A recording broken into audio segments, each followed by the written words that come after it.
Hi, everybody. Welcome back to another episode of VCTV, the Venture Capital TV from La Token.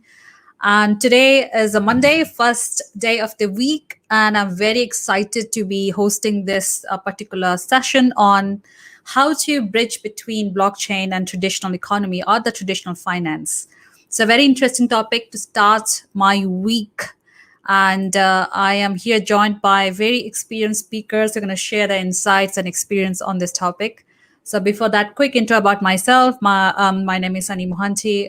As most of you know, I'm the regional director of La Token, and I'm based here in Singapore. And I love hosting VCTV and meeting new people. Okay, let's have a quick round of intro of our speakers. Who do we have today? Oh my God, we've got a lot of people today. That's good. So I see Alpesh. Hi, Alpesh. Welcome back. How are you? Hello. Hi. We're having it's Freedom Day in England. Ooh, Freedom Day from COVID, finally. although it's not freedom really. Independence. Yeah. So, we're opening up in London. That's great. Okay, cool. So London is opening up, and I think most of the economies are slowly, gradually opening up. We have Wayne from Australia. Wayne, what's happening in Australia? Well, I believe we're in tight lockdown. You're still in lockdown. Okay, cool. So London opens, like UK opens up. I guess the entire UK opens up, right? Alpesh, or is it only London? It's only England. England, okay. Wales, Northern Ireland, so only England. So it's just only England. It's dumb. Don't ask me why, but that's how it is. Cool. All right. Next we have Adrian. Hi, Adrian. What about Poland? I think it's been open, right? I mean, I'm mostly in Romania and UK. It's not quite Poland. I don't know about Poland. I'm so sorry. No worries. Come on. In Romania, when I'm in Romania and when I leave my office, which is not very often, things are quite open. Even some festivals are announced. So anyway, much open than UK. We'll see how things will go from here. We are in full working mode, and we were the whole period. Yes, I remember. It's Romania. Sorry about that, Adrian.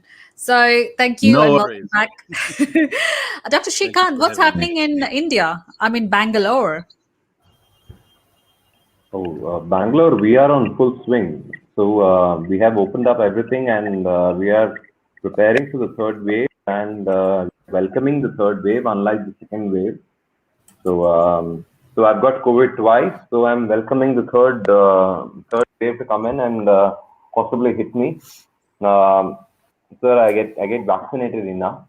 Apart from that, I think there is a lot of positivity in the economy as such, and you can see that in the stock markets as well. There is a lot of positivity in terms of the startups which are going for an IPO. So I believe we in India we aspire to put COVID behind us and not think about that again, possibly. Okay, that's the great news coming from India, actually, because India was considered the reddest zone of all countries in 2021. But good to hear. Sort of things are getting better as a whole. I think who did I lose? Okay, Wayne is back again here. I lost him, I think. Okay, great. Thanks. Let's have a quick round of intro about like what you do, what sort of company you represent, and then we start taking some insights and I'll be asking some questions about bridging blockchain technology and traditional economy or traditional finance, what exactly that means. So we're going to go drill down a bit into that in details. I'm going to start with Alpesh. Your introduction, please. Hi, I'm Alpesh Doshi. I do multiple things. One of the things I do is Redcliffe Capital, which is an investment firm, and I have run a company called Fintricity. I've been in blockchain for about 6.5 years, from the early days of Ethereum when I met the Ethereum team who shared our office. So I'm a technologist by background, so I both understand the technology side and the business side because I worked in financial services. And so the application of blockchain to traditional economy is really important to me, because I think until that happens, we really aren't going to get mass adoption. Absolutely. Thank you so much, Alpesh, for joining the session today. Next, moving on, I have Wayne. Hi, Wayne, joining us from Australia. How are you? Wayne, you there? Good. I'm a director of. Yep. Can you hear me? Oh, yes. Now, yes, better. Hello. Yeah, we can. Yeah. Okay. So I'm the director. Can you hear us? Yes and a no, because you're freezing in between. Okay, I think he's gone. Okay, moving on. Adrian, over to you. Hello, everybody. I'm Adrian Niculescu, serial entrepreneur and investor. I'm involved in few projects. CloudCoin Consortium. CloudCoin is a post-blockchain digital currency. DAO1, a decentralized autonomous organization. CoinCruncher.com, which is a news and education website for everything blockchain, and also involved in other projects, including venture capital. I don't want to name them because they're few. Happy to be here and contribute today. Very exciting topic and very important for the adoption of distributed ledger technologies all over the world. Yeah, thank you, Adrian. Welcome back on VCTV. Now we have Wayne back. Wayne, are you going to give it a try again? Yes, I'll try again quickly. I'm the director of Investcom Worldwide. We're based in Melbourne, Australia. Australia is taking very much a 2.0 approach to blockchain. We're always the wait and see country that allows us time to look at, how the technology further flesh out and mature. But there has been active uptake of tokenization asset like real estate. There's tokenization art, intellectual properties, as well as adopting a much more crypto in what we call crypto 2.0, looking at cryptos which have more, check and balance and break into it, because we are very much a small market. So like the way we handle COVID, which the risk associated with adaptation or adoption of blockchain. Perfect. Thank you, Wayne. To be here on the show today. And yes, welcome on VCTV. Last but not least, I have Dr. Srikanth. Sorry, it took some time to unmute myself. I'm not a medical doctor. I'm a doctorate, so to speak. I hold a doctorate in law. So I act as a general counsel for the Forbes 500, and as my usual intro goes, as a general counsel, you also happen to come across certain deals that these Forbes 500 families typically encounter, and I give it a preliminary look. So if you have a pitch deck and if you're sending it to a family office, I'm the one looking at it. Please note that. So I'm the guy. Right, great. And welcome back. Dr. Srikanth is a regular speaker on VCTV. And yes, welcome back on VCTV. Perfect. We're done with the round of introductions of the speakers. Talking about the subject, talking about the topic itself, right? The bridge between blockchain and traditional economy. So blockchain is an emerging technology, right? That offers the possibility of re-engineering economic models and enabling the creation of markets and products that were previously unavailable, okay? Or unprofitable across emerging markets or different markets. So let's just start with Alpesh. What does that really mean? Why do we think we should be discussing this topic? Like, why do we need to bridge between the blockchain technology, the DLT ledger technology, and the traditional economy? I think traditional economy means the traditional finance. I think the basic reason is that if you don't get mass adoption, there's no use of blockchain. So I think that the gap has always been in the market in the last 6.5 years that I've been in it, is how do you create the environment, the technology, the regulation, the processes, the business models that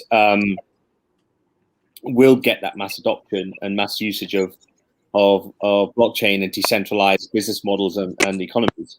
And unless you can get that mass adoption through this technology, we won't get any adoption. And I think, it's not just, hey, let's use some sexy technology called blockchain. It's really more about what it gives you, what it gives, what solutions it provides to people, what value it provides to people is what the most important thing is in this. And there's a huge amount of value there to be gained. But to be honest, most people don't really understand this stuff, Most people don't understand. It's like saying, I want to make a payment internationally. I can go on my phone and make a payment, and I press the go pay this person, go click. It makes the payment. Nobody really understands what the back end of payments is and how it moves around, how money moves around the world. They just know they can press pay that person and it pays. Yeah. And if you think about it that way, until we get to blockchain being like that, we won't get a mass adoption. So it's finding those use cases which can get that scaled adoption is the earliest thing to get that bridge between the traditional economy and the blockchain world. Absolutely. Totally agree. Thank you so much, Alpesh, for those opening remarks. Wayne?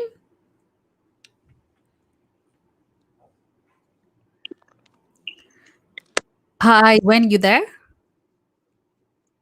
Okay. Adrian? Still, most of the platforms using blockchain today are created somehow for the tech people. And around us, we have the impression that it's very easy to navigate them because we got along with these things. But for the majority of people, still blockchain is like a foreign language, very far from the future. And it needs to be translated on their own terms. And here is the biggest problem and also the biggest opportunity to drive the adoption.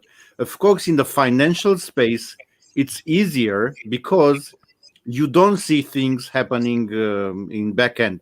And there are many platforms which are doing this very well.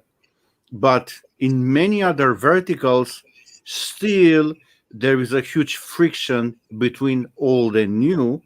And the problem is that with many corporations, as it happened with work from home, there are many people who don't really want this adoption because will make things easier and will make them replaceable by technology if they don't bring a lot of value. The same thing happened with work from home, where many, I would say, junior and middle managers, they are fighting like crazy for returning to office, because even if many people are more productive at home, the company sees the difference because the productivity is higher when people are not micromanaged by these guys. It happens over and over again. And it's somehow the same with blockchain and other distributed ledger technologies. If they will be adopted widely in processes, the productivity will be higher and will not be due to the contribution of some managers who actually are stopping or slowing down this adoption. This is one very important thing I'm seeing, and I wanted to put into perspective. Absolutely. Thank you so much, Adrian. Dr. Shrikant, next, just move on to you next. Thank you. No, I think blockchain is needed for an emerging economy. I think, I agree with Adrian in so far as the productivity aspect is concerned. But insofar as the regulatory aspect, there is a lot of issues that need to be sorted in developing economy like India or in other developing nations, because of the fact that blockchain is still not understood by the regulators. And as we speak, there is, Sunny, you may not like this particular news, but the Enforcement Directorate in India, which is penal arm, actually has initiated enforcement proceedings against a company which has done cryptocurrency trading. And I'm not touching upon cryptocurrency in blockchain, I see the same issue arising in blockchain as well, because the regulators do not understand blockchain as such. So I see that the payments which will happen Yeah. through blockchain, or accounting which will happen. I also happen to be an accountant. The accounting which will happen through blockchain will suffer a huge, I would say, setback, because of the fact that the regulator does not understand blockchain as such. So while the companies are enthusiastic about it, while the families are enthusiastic about it, I wonder if the regulators are capable of understanding. And the new set of regulators seem to be empathetic about these emerging technologies. But I wonder if that will ever see uh, uh, the light of the day. Sure, we have to be optimistic, but thanks for sharing those insights, Dr. Shrikant. I think now we move on to Wayne finally. Wayne, can we hear your voice?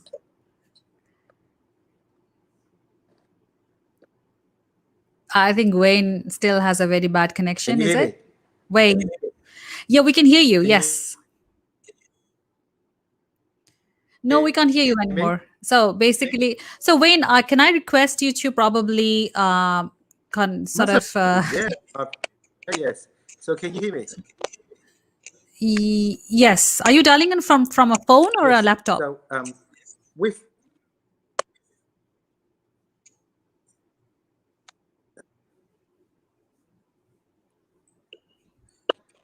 a laptop, it's just Okay. No, sorry, I you didn't know mean I don't mean to to really sort of embarrass you, but we can't hear you. connection I'm really excited to is not that really good. hear from you. I must find a better connection.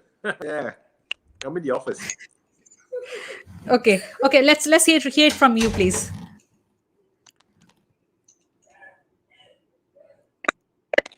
It's frustrating. It is. Okay. So we're in Asia Pacific here. COVID has really forced a lot of industry to look at how to their asset, whether it's to their property, whether it's to their digital asset or financial asset, and they see blockchain as a way to fractional to what they have and what they have previously invested in.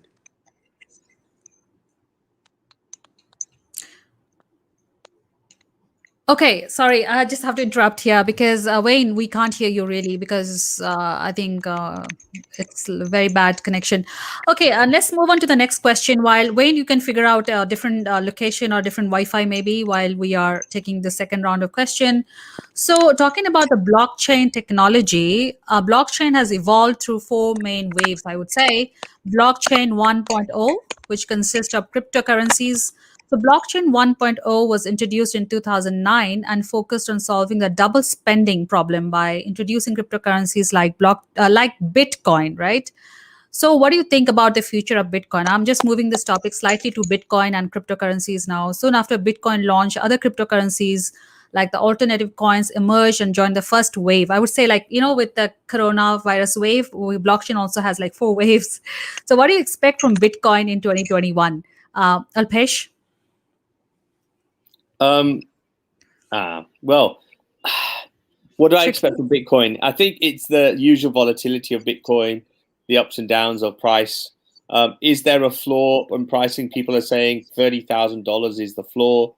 I don't know if I'm convinced on that. Bitcoin is moving toward a more reserve currency type model, where you're using it as an asset type thing rather than as a trading thing, although there is still speculation on lots of speculative trading on it intraday.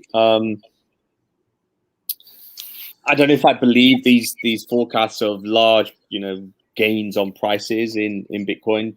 To be honest, at the moment, what I do see is because of the rise in prices and the rise in price of Bitcoin, there's a lot more people that came into the market.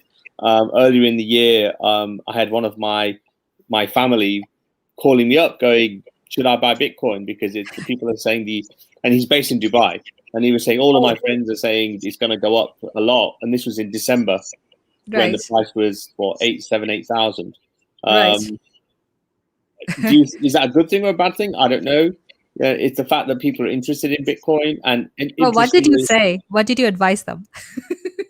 I said, look, you put in less than 5% of your assets into Bitcoin, as a speculation, and don't pretend that you lose all your money and think of it that way.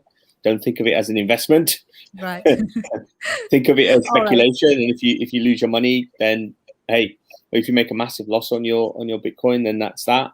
You can't, I know lots of people out there in the Bitcoin universe are massive promoters of Bitcoin and all sorts of channels like TikTok and a bunch of others. The reality is Bitcoin's going to be around. Is it going to go up? Probably. Is it going to be moved towards a more reserve type currency? Yes. Are institutional investors coming in? Absolutely. We're seeing the growth of institutional investors through the traditional banks like Goldman's and Fidelity as an asset manager. They're all now investing in it. So we're seeing that gradual growth and adoption of Bitcoin as a place to put some of your money. Yes, I think very rightly said. Obviously, Alpesh, is a tricky question. We're not giving an investment advice here, but if family and friends ask you, then you have to say them something, right? But you have to warn them about the volatility of Bitcoin and the fact that they might lose a lot of money. So good. Adrian, what do you think about the future of Bitcoin in 2021 this year? First is if family, friends, or even clients are asking me about the prices in cryptos and things like that, I don't do any advice, but I show them exactly what I'm doing. Bitcoin will not disappear, but if you look at a very important indicator, the market cap of the most important coins right now, coins and tokens, the folklore, I would say, in groups is saying, okay, this coin will never go past this value because it will, let's say, surpass the market cap of Bitcoin or Ethereum or another, let's say, top 10 coin. The thing is, nobody knows exactly the future, and the current domination of Bitcoin can change the same way MySpace domination has changed when Facebook appeared. And this is the most important threat of everything. The change of interest from the humanity, investors, focus on something else, can remove Bitcoin out of top 10, top 20, and even worse than that. Regarding pricing, I see this as an institutional bubble. This is how I'm calling, because many investment funds are jumping into Bitcoin because larger investment funds are doing that, and they somehow are copying the moves in the market. Most of the influencers in the blockchain space, they are bullish on Bitcoin, but Alpesh mentioned TikTok. Recently, TikTok started or planned or is doing they are banning the crypto content because they are saying that those swings and volatility is killing the financial perspective of younger generations. Most newbies, when they enter into Bitcoin space, they use the platforms to trade, usually with margin. They don't know the risks. They are just looking for the rewards. And the practice is showing in moments of high volatility, both sell and buy orders are liquidated. So you can't win as a small participant in the market. And those high volatility moments will happen a lot until, as the president of a famous exchange said, at a certain moment, Bitcoin graph will look like that. We are not there. So still, the crypto market is very small. It's normal to be bullish on this market. I don't think that we are in a bear market. It's just a moment of relaxation and settling the market between projects, and the adoption in real life is what will drive anything besides the trading frenzy, because let's face it, most tokens and coins, they don't have utility in real life. Yeah. They need to gain the application in real life to become really, really available and here to stay. But anyway, Bitcoin will remain with the status of digital gold, will remain a digital asset worth having in portfolio. Like, I don't know, buy and hold. If you don't Right. have the guts to trade, just do the if you want, I don't know, for small investors or for medium ones, buy at different prices constantly, so you don't care a lot if it's up and down. And at a certain moment, you can either make an exit or you can invest in something else. So it's called average dollar ratio, I believe.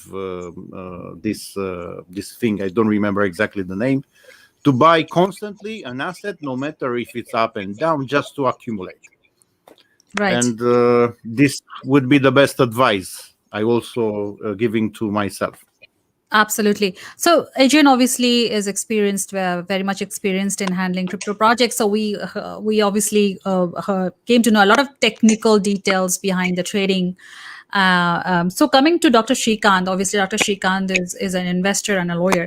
So obviously, when people come to him with this question that if they should invest in Bitcoin, is it short term, long term? If at all they've come to you, so what kind of advice do you have you given them, and what's your vision of about Bitcoin in 2021? Is it going to be gaining more institutional adoption or more retail adoption, or what do you see?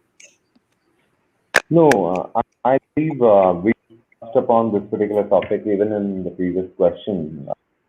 The advice that I give people when I or especially when it comes to cryptocurrency or Bitcoin as such, is that it's difficult to get around the legal process, and once you get the watchdogs behind you, it's difficult for large families of repute to actually. It takes moments to lose their reputation. So I believe I have never personally recommended the Bitcoin to any reputable family.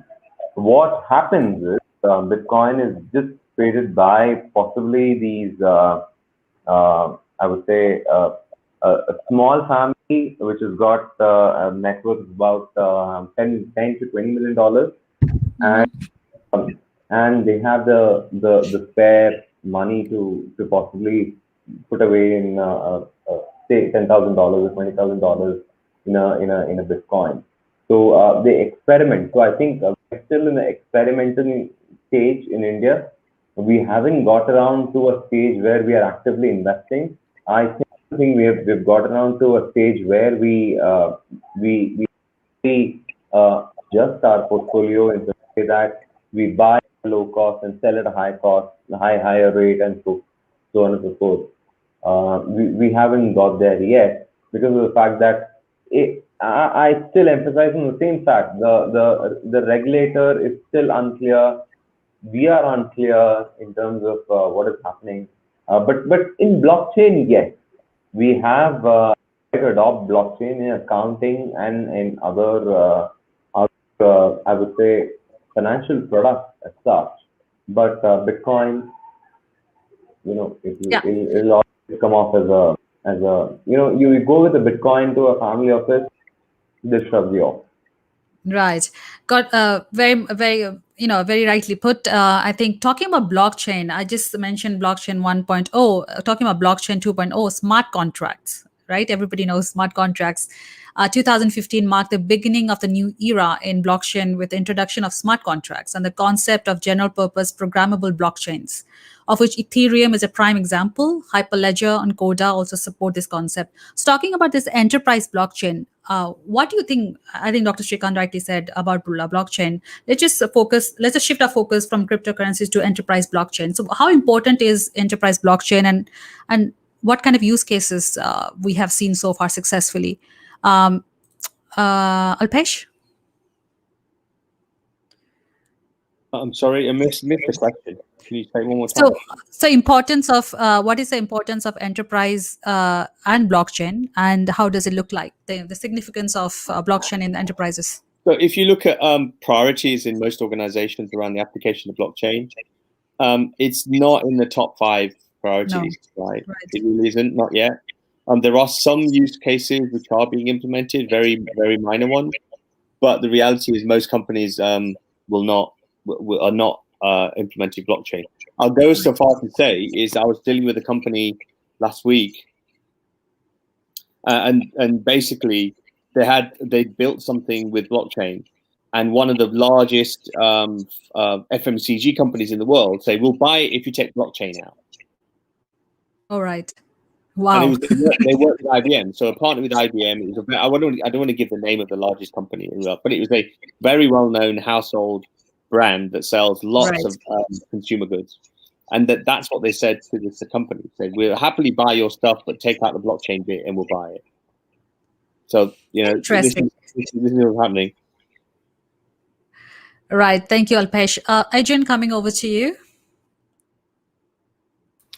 In general, people fear what they don't understand. Blockchain means a learning curve, means adjusting your tech background. Let's say I'm not an engineer, I'm an economist. I struggle like crazy to understand these things and still struggle to update my engineer brand. I can't compare myself with a programmer. I don't want to, but I read as much possible, and I believe any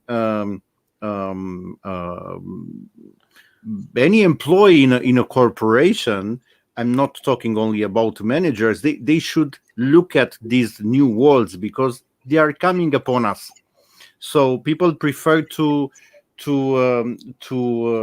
mourn because their job became obsolete and things like that. The reality is that the world is moving too fast, and because many people are very comfortable with where they are, they don't want to learn new things, they don't want to risk. They see blockchain as a huge risk, not necessarily for the corporation, but mostly for their own interest. Because if things are working okay, why should they change it?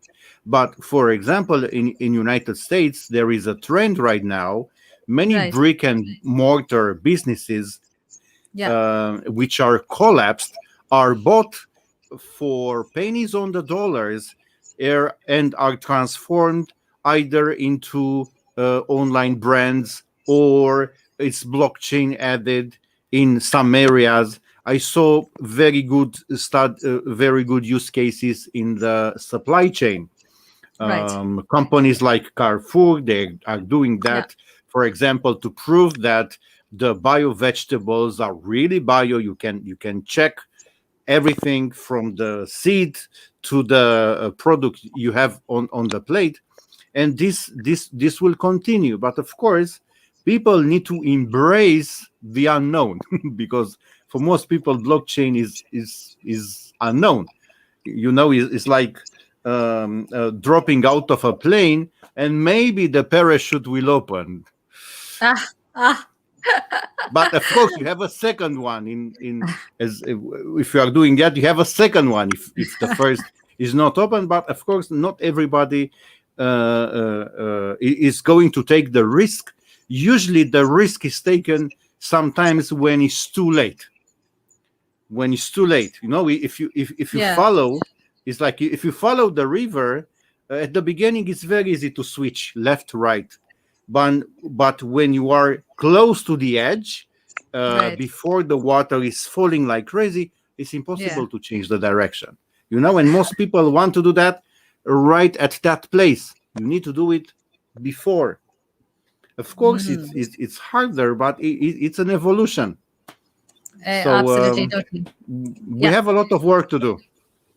We indeed have. I think I thank you, Adrian. Now I see Wayne very constantly. I think his connection is pretty steady now. Wayne, are you here? No? Yes, just a little bit better. Yes, I'm here. Okay, so you can Yes, just I'm share here. your ideas because you missed most of the questions. So it was about Bitcoin, about enterprise adoption of blockchain, and how does it look like? So what are your insights, views on that?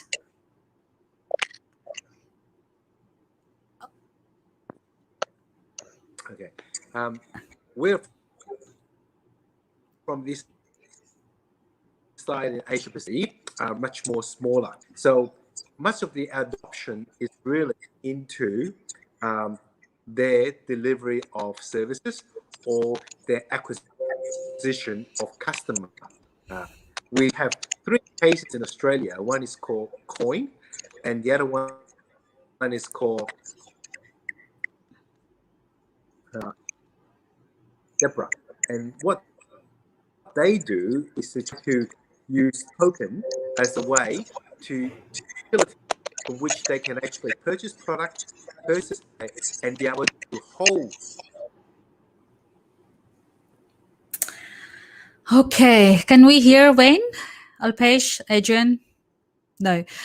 Sorry, Wayne. Sorry about that. Moving on to Dr. Srikanth. You specifically pointed out smart contracts.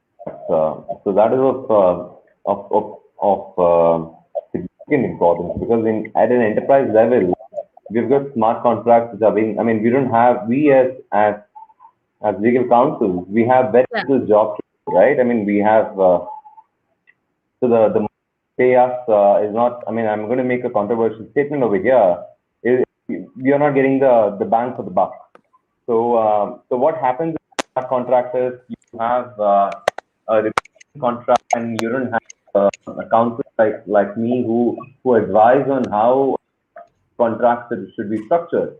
So but what happens in a smart contract is that especially when it comes to a dispute, and God forbid, if a dispute arises, then the question arises in terms of whether a smart contract itself is valid. So in India, if a contract has been entered into through a particular technology, it is valid. But in a civil law country, you may not understand the technicalities of what I'm trying to say. But a country like France or Germany may not necessarily accept that as a valid contract. So you have a situation where India / UK accepts a particular contract, but the especially in international contract, the other country doesn't accept it. So what are you going to do, especially in a situation? So you're going to come back to a written form of contract. It's written signed form of contract. So I think that is something that has to be thought out at a very, very micro level, in my opinion. If that is sorted out, we are on a steady increase in terms of smart contracts. That improves efficiency, improves the overall productivity, and so on and so forth. I am for smart contracts in spite of losing my counsel fees, but what I'm not for is the rising out of contract. That's very interesting. Thank you so much, Dr. Srikanth. Okay, now moving on to blockchain 3.0. Okay, decentralized applications, dApps. In 2017, a new generation of blockchain applications appeared. dApps have their backend code running on a blockchain, a decentralized network of computers where storage and communications can be decentralized. Talking about decentralized, applications, let's talk about DeFi. We can't miss out DeFi, right? Decentralized finance, right? So DeFi is the buzzword after Bitcoin, right? So it's complicated as well. I mean, I'm still trying to get my head around it as well. Like I see a lot of DeFi projects out there who are obviously approached La Token for listings and everything, but I'm trying to get my head around that as well. So how do you see DeFi and traditional finance coming together? Maybe I can start with Adrian. First, we need to understand what's behind DeFi, because when people talk about decentralized organization, I'm talking about users here. They have the impression that these platforms are, I don't know, are in the middle of nowhere, running, let's say, 100% by themselves. They have features running by themselves, but most of these platforms, they have venture capital guys, they have people earning salaries as programmers, they have high cloud costs, infrastructure costs, and things like that. And here is a space both for ethical and non-ethical entrepreneurs, piggyback on the highly successful platforms right now. As a user, I want to have, I don't know, quote unquote, the safety in my mind that if I open the platform tomorrow, the amount I'm putting for staking or for farming is still there, which is something which is not solved at the current moment. There are so many hacks. Many platforms, they don't invest funds in auditing the smart contracts, and still is a huge jungle. The traditional finance, they have two possibilities. Either they embrace these new trends and they get the best out of it, because it's the DeFi is about financial inclusion, is about inclusion as a whole, not judging people from their race, their color, the location. This is very, very important, because most of us at a certain moment, we were segregated somehow by the traditional finance, and in that moment we felt a huge frustration. So DeFi comes and say, okay, if you want to do this, you press this button. If you want to do that, you have to press this button. We don't care who you are. We don't know, and we don't care about your professional status. Just you have to follow some rules, and that's it. And we love that. But until they will be able to really, really help the users to progress towards their financial future in a quote-unquote close to safe manner, we will be very, very far away from the adoption. Very, very far away. Very, very valid points, Adrian. Thanks for sharing that. Coming to Alpesh, decentralized finance, DeFi, because obviously you are from that space, is emerging as emerging tool for smaller businesses in developing markets, particularly in remittances and small loans. So, what kind of insights can you share when it comes to that space? I mean, remittances on blockchain, I think, are still far away. Right. I think there is some stuff going on. There has been for years. Stellar is out there doing stuff. XRP is definitely there. There are a couple of companies started off doing remittances via Bitcoin, but moved away from that. This is going back 3 or 4 years now. We were talking about DeFi. Again, DeFi, if you go into DeFi and you're looking at things like lending and borrowing, there's lots of that going on. There's a lot of that in terms of overall world market size. It's minuscule, but we're talking 10, 20, 30, 50 billion of assets locked up, which I think demonstrates a market, demonstrates a need, demonstrates that it can work.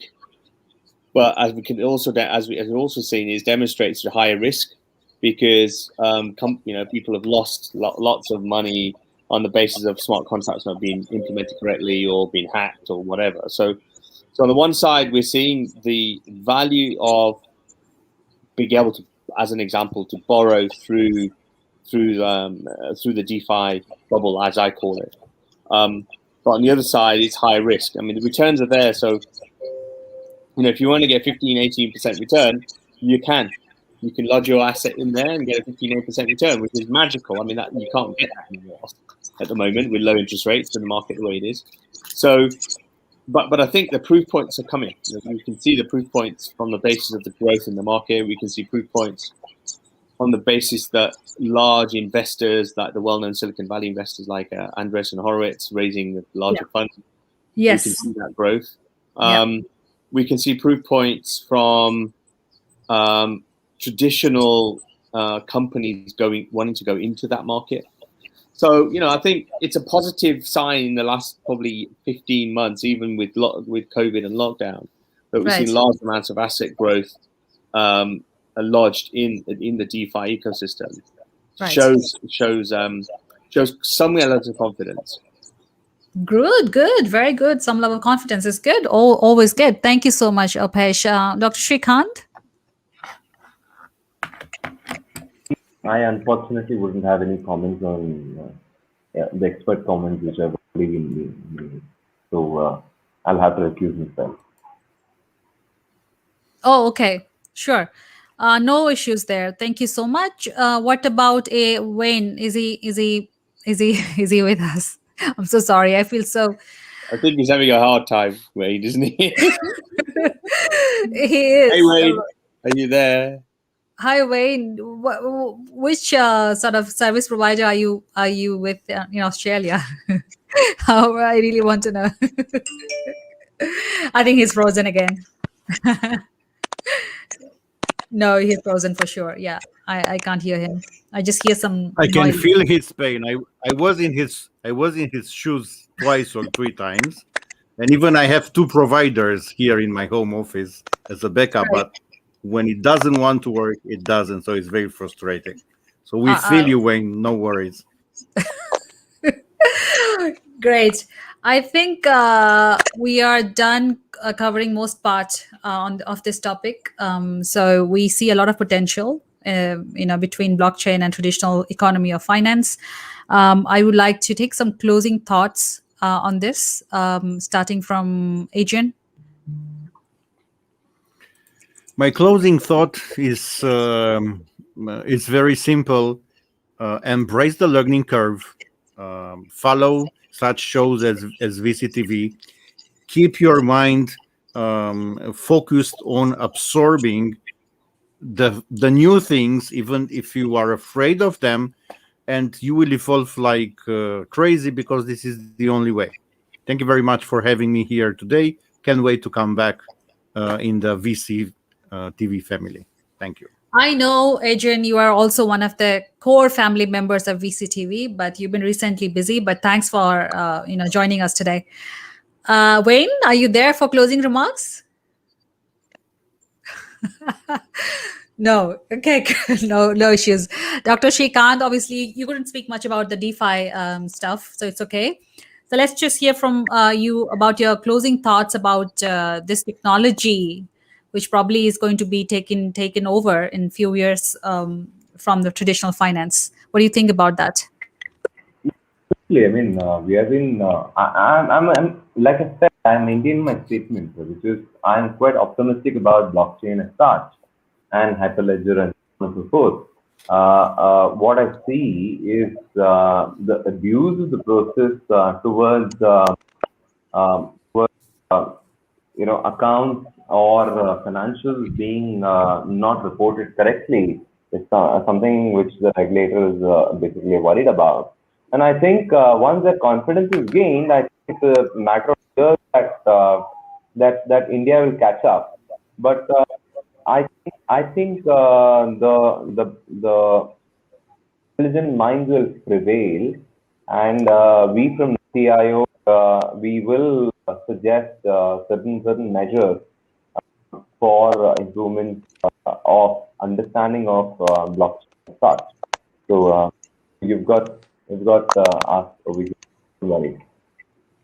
Absolutely. Thank you so much, Dr. Shrikant. Next, I have Alpesh.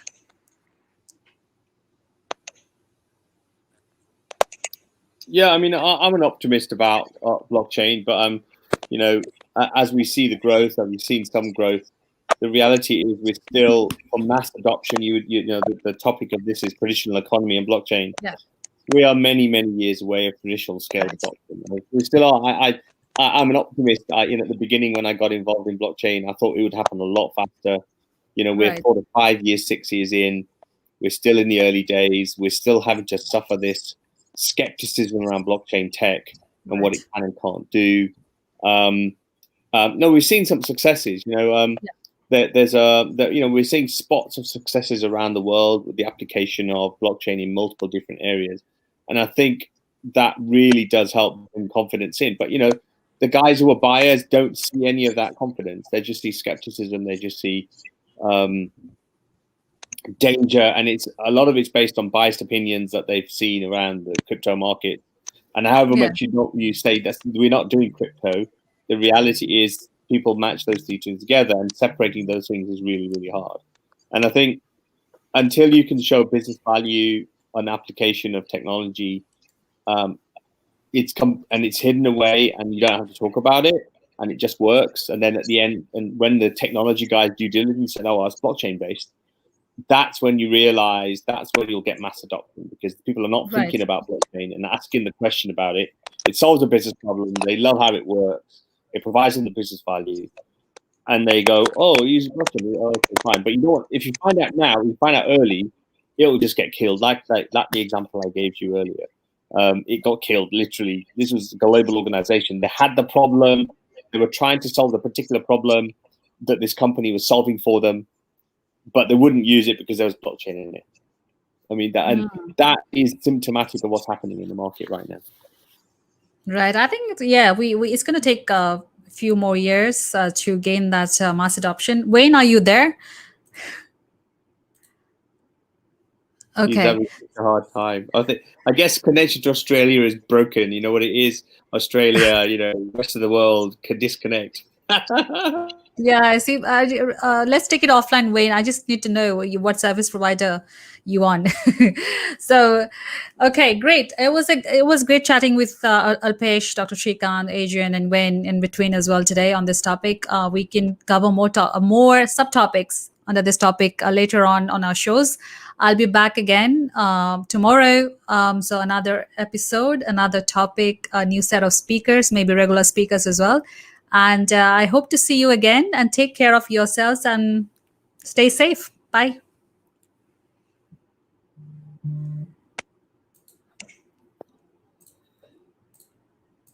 Bye.